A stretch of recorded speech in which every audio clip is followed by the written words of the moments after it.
It's time now for Media Watch. James Creedon's here. James, clearly the events as they're unfolding in Tahrir Square are provoking lots of reaction online. What have you picked up?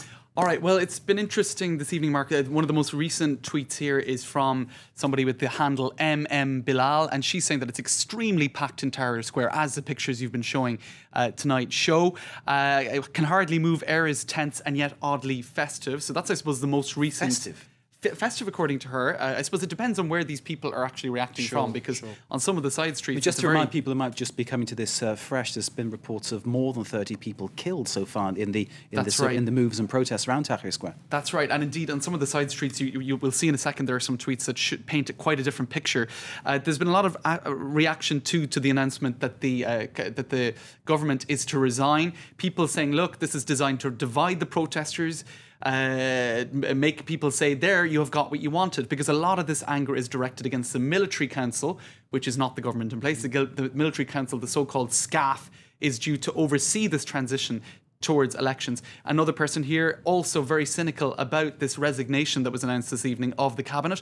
Great news about the cabinet if it's true, but this wasn't about them. This is about SCAF. That again is the military council, many people associate them with the former Mubarak regime, and people saying here that they have zero legitimacy. And a third tweet here saying, again, empty gestures. Now, as I was saying, on the side streets there is a very different scene being painted. One person here is saying it's almost like a war zone, saying that there's very intense fighting.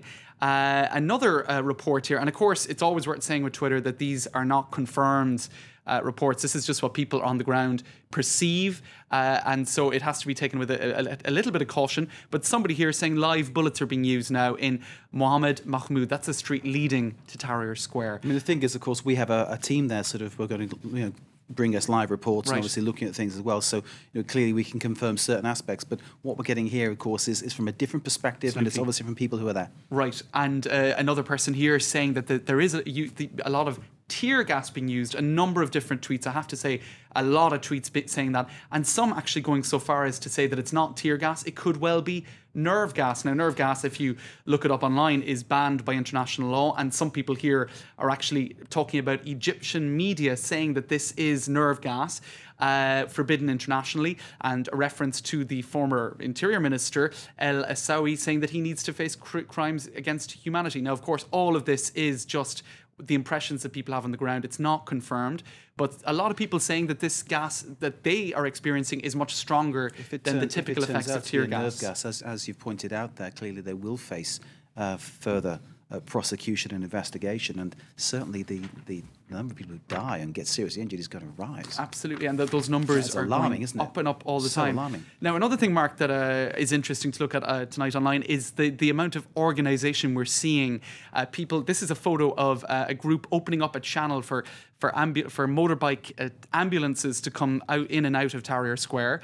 And you can see also a Twitter feed here called Tahrir Supplies. Now, the idea of this page is for people to post information about, if certain resources are needed. So it's a way for the protesters to organise online. This tweet is another example of that. Dr. Hazim Yassin, a prominent eye doctor, he has volunteered to treat eye injuries, because there have been a lot of reports over the weekend of people's eyes having been injured in violence in Tahrir Square. Some people even suggesting that might have been done on purpose. And this all happening in mobile hospitals, makeshift hospitals that have been set up here and there across Tahrir Square. Absolutely, and people organising themselves on social media like this. Now, just one tweet that's perhaps worth showing very quickly, just a couple more. A lot of people saying that there's a lot of courage being displayed and that they can defeat the military rule. So a lot of optimism being expressed. But some people also saying, listen, this is happening in Tahrir Square. In a lot of other parts of Cairo, it is life as normal.